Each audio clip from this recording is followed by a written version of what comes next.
Segundo, eh, grupo o segundo aspecto que consideramos las marcas, en diligencia mencioné, en diligencia, y lo tenemos en el verso 4. Dice, la mano negligente empobrece, más, contraste, la mano de los diligentes enriquece. ¿Y quién es el diligente? Está ahí, en el versículo 5. El que recoge en el verano es hombre entendido, es decir, el que trabaja en el momento que hay que hacerlo. Dice, el que duerme, sigo el pasaje, el que duerme en el tiempo de la siega es hijo que avergüenza. Así que acá habla del diligente como ese hombre entendido. ¿Quién es ese hombre entendido? Es el inteligente, eh, es decir, ese que es sensato en su manera de pensar. ¿Por qué? Porque trabaja durante la cosecha, es precavido. Y el negligente, ¿quién es? Es el que no quiere trabajar, el perezoso, el holgazán, el que va buscando el ocio, el vago. Ese pronto se empobrece. Es su propia actitud la que lo lleva a eso. ¿Frente a qué? A las responsabilidades que tiene.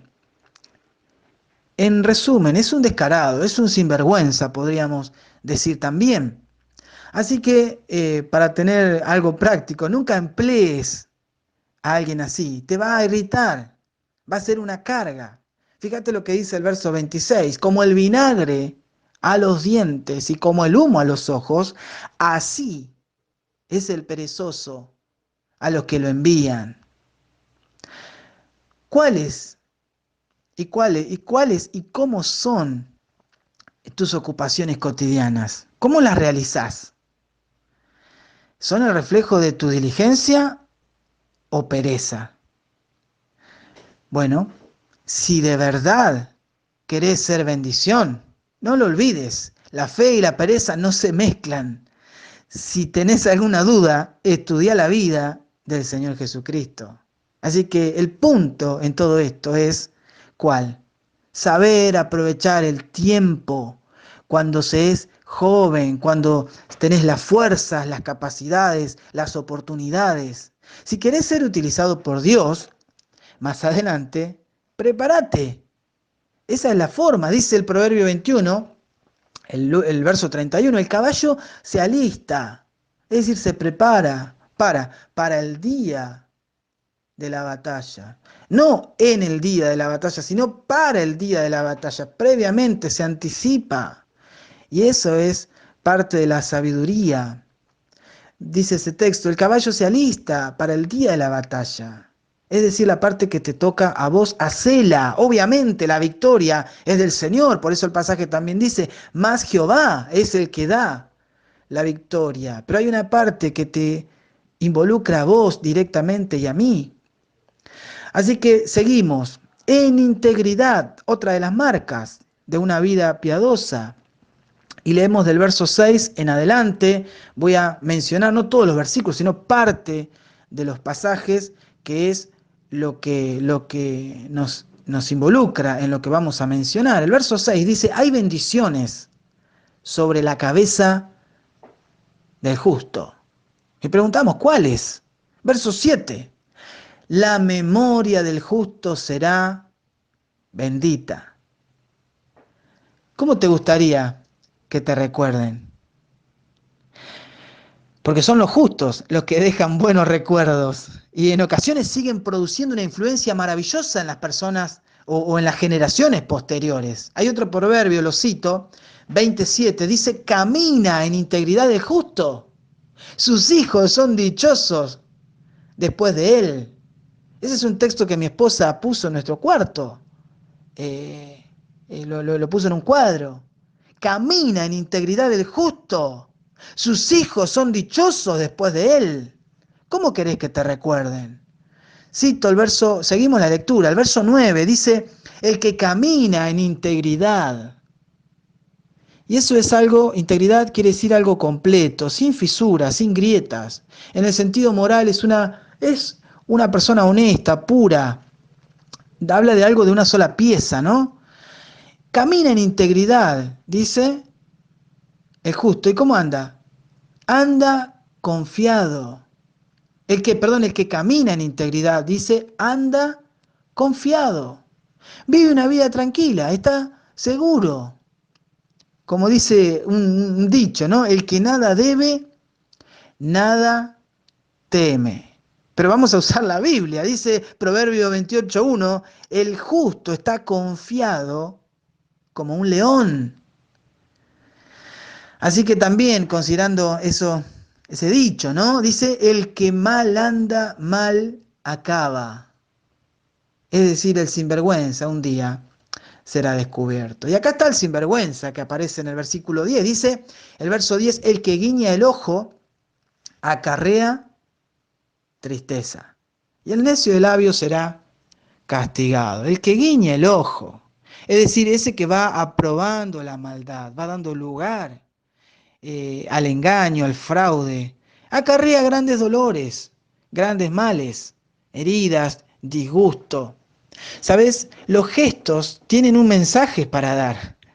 Y si sos un joven o una persona, a una adulta, que hace malos gestos, escuchá lo que la palabra de Dios tiene para decir al respecto. Dice el Proverbio capítulo 6, otro proverbio, verso 12 en adelante, dice esto, el hombre malo, el hombre depravado, es el que anda en perversidad de boca.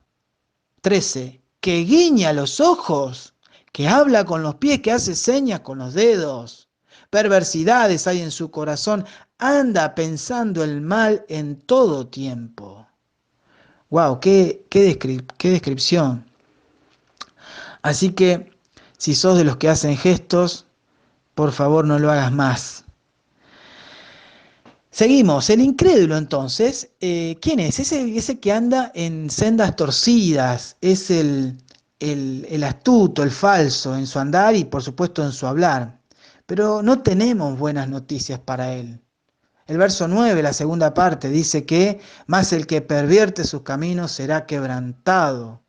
También la otra parte del verso 7 dice, el nombre de los impíos se pudrirá.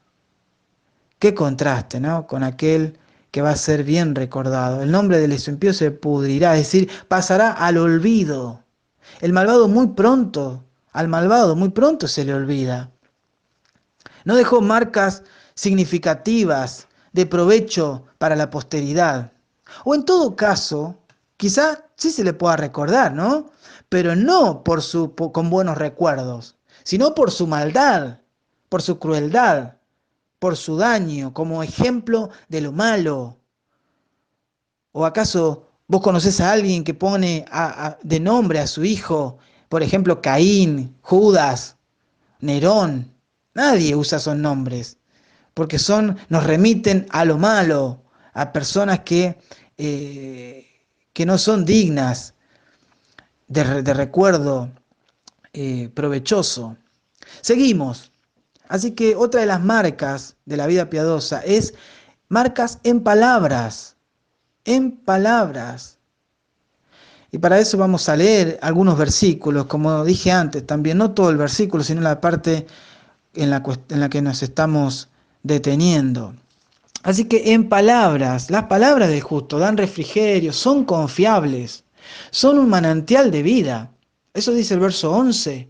La primera parte dice, manantial de vida es la boca del justo. Son una fuente de inspiración, de conocimiento. Eso lo tenemos en el verso 13, el 14, al comienzo, leo. Dice el 13, en los labios del prudente se halla sabiduría. 14, los sabios guardan la sabiduría. 31, la boca del justo producirá sabiduría. Por supuesto, todo esto y todas estas palabras dadas en amor, como también encontramos el concepto allí en el verso 12, pero el amor cubrirá todas las faltas. Así que otra de las cosas que tenemos en las palabras del justo, del piadoso, es que puede refrenarse, que va a promover la paz. Fíjense en el verso 19, al final, dice, mas el que refrena sus labios es prudente, sabe callar a tiempo.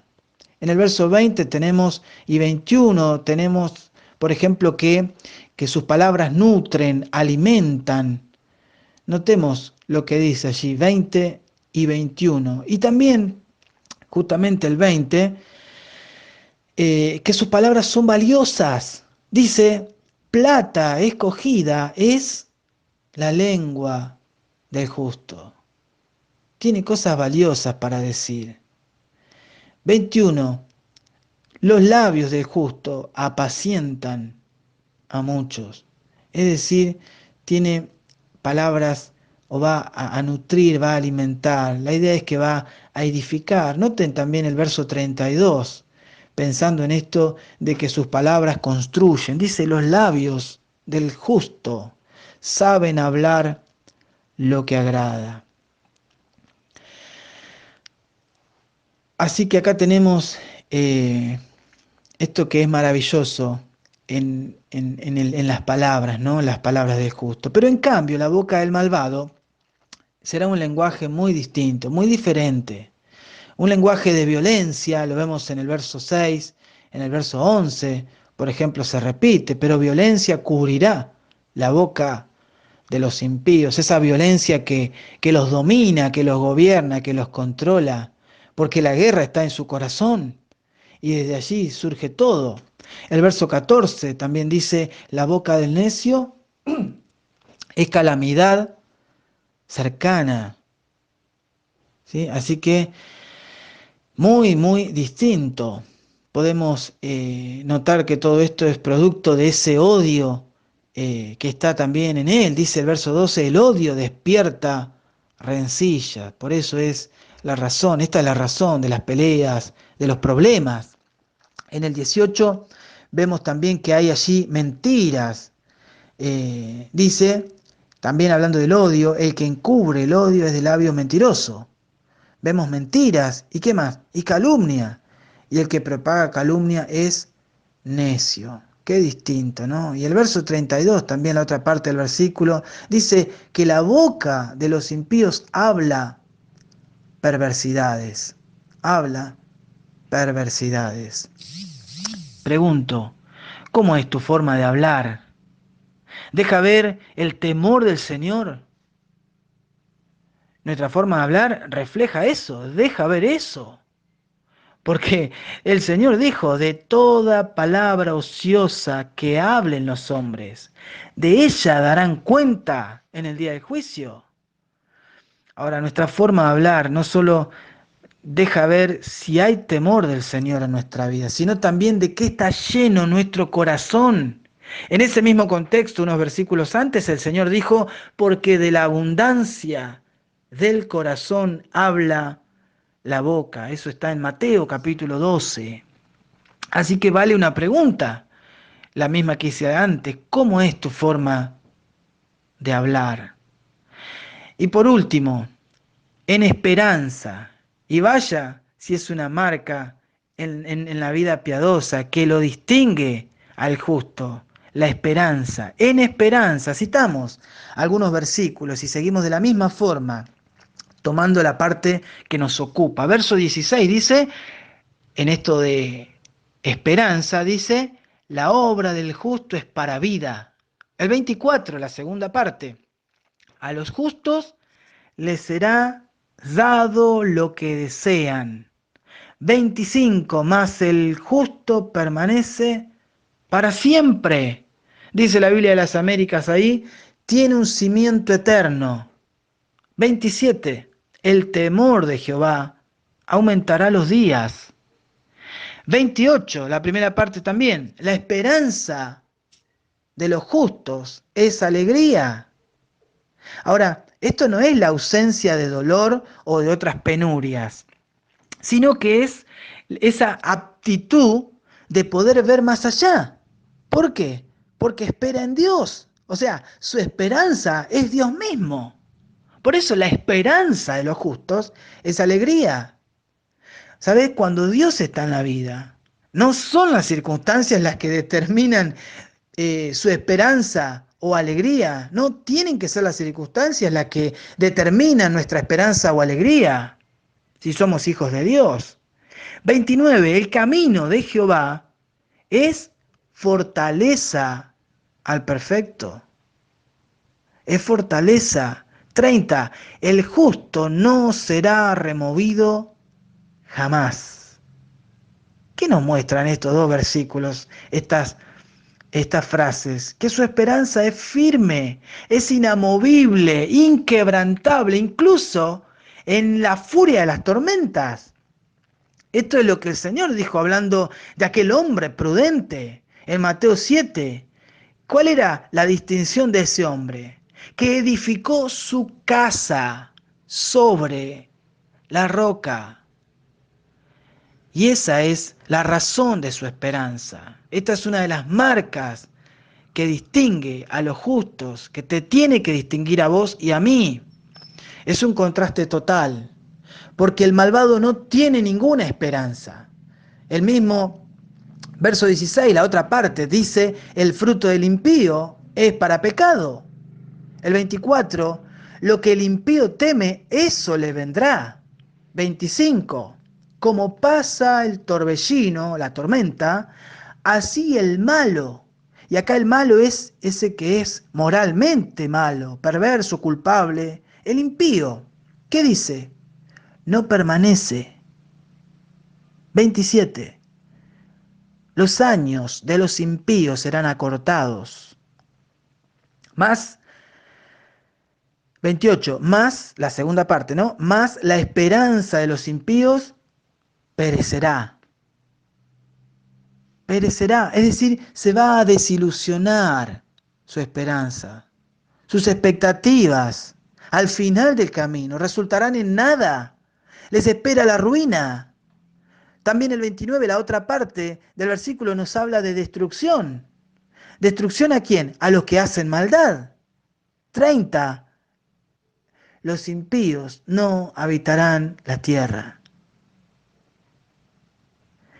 En un sentido, todo esto nos deja ver irremediablemente que el impío, el necio o malvado que se muestra aquí está perdido, no tiene esperanza. Lo único que le puede librar de esa muerte es la justicia. Y ahora sí vamos al versículo 2, que citamos al comienzo.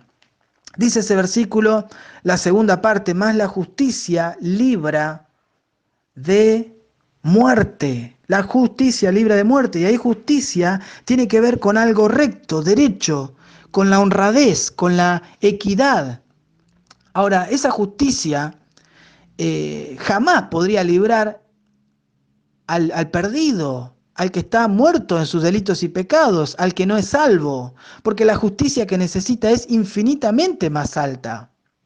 Pero sí le puede librar en algún sentido de los problemas que su mal andar, que su buen andar, digamos, le podrían evitar, porque también la palabra muerte ahí, en el verso 2, propiamente dicha, puede significar eso, la muerte ya sea por natural o violenta, pero también es una figura de ruina, de pestilencia, de parecer. Así que en un sentido, en la interpretación del pasaje, podría librarle esa justicia, eh, su rectitud, su honradez, de ciertos problemas acá en la tierra. Pero cuando hablamos de la muerte espiritual, de esa eterna separación de Dios, la muerte segunda, que les espera a todos aquellos que mueran sin Cristo, nunca la justicia que el hombre puede producir alcanzará. No está en él producir esa justicia. Esto, la mejor justicia que él podría obrar, como lo dice Isaías, no es más que un trapo sucio.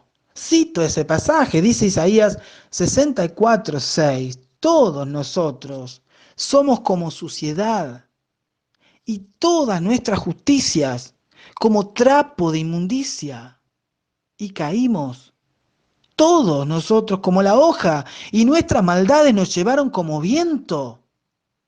Es decir, el hombre en su estado caído es un ser corrompido, fue manchado por el pecado. Eso es lo que leímos en el verso 16. mas el fruto del impío es para pecado. Y eso es lo único que él puede producir. Hablando en términos de salvación, jamás podría él producir esa justicia eh, tan alta que tiene que ver eh, con el hecho de ser santo. Dice Romanos 6:23, porque la paga del pecado es muerte. Es muerte. Por lo tanto, esa justicia que necesita infinitamente, esa justicia infinitamente más alta que necesita para ofrecer, está en Jesucristo. Está en Jesucristo, porque Él murió. Él murió por nuestro pecado. Dice el justo, Pedro dice, hablando de Jesucristo, por los injustos, por nosotros, por aquellos que reconocemos ese pecado en nuestra vida como condición caída y como práctica de nuestro andar. El justo, eso es en carácter o acto, en esencia, el inocente, el santo, Él fue puesto por nuestro pecado. Y por eso Él es la dádiva de Dios. Dice ese pasaje terminándolo de Romanos 6:23, porque la paga del pecado es muerte, más la dádiva de Dios, el regalo de Dios, es vida eterna en Cristo Jesús, Señor nuestro. Solo en ese amor podrás cubrir todas tus faltas. Dice Romanos 5:8, mas Dios muestra su amor para con nosotros, en que siendo aún pecadores, Cristo murió por nosotros. Por lo tanto, debo decir que aquellos que viven sin Dios, en incredulidad y para sí mismos, solo buscando el placer, experimentarán en algún momento de la vida, experimentarán en algún momento que la vida les llega a ser insoportable. Y si mueren así, en ese estado, en esa condición, sin salvación, ¿cómo decirlo? Pienso que en el más allá, en ese tormento eterno, el infierno, van a preferir no haber nacido. Por eso, si ese es tu caso, que todavía no sos salvo, ¿qué te diré? No esperes más, anda a Cristo, corre a Él. Hechos 4:12 dice que en ningún otro hay salvación, porque no hay otro nombre bajo el cielo dado a los hombres en que podamos ser salvos. Pero antes de terminar, lamentablemente tenemos que advertir que hay jóvenes y adultos creyentes que por su indiferencia a lo moral y doctrinal y por la flojedad en su forma de vivir, están siendo poco provechosos en cuanto a su utilidad y propósito de tener la verdadera riqueza en su vida, que es Cristo. Que estas porciones, queridos hermanos, sean nuestra comida y bebida y hagamos los cambios que haya que hacer para que nuestras vidas agraden a Dios, de verdad. Que así sea, para la gloria del Señor, nuestra dicha y la de todos los que nos rodean. Para servirles, su hermano y amigo Emilio. Gracia y paz.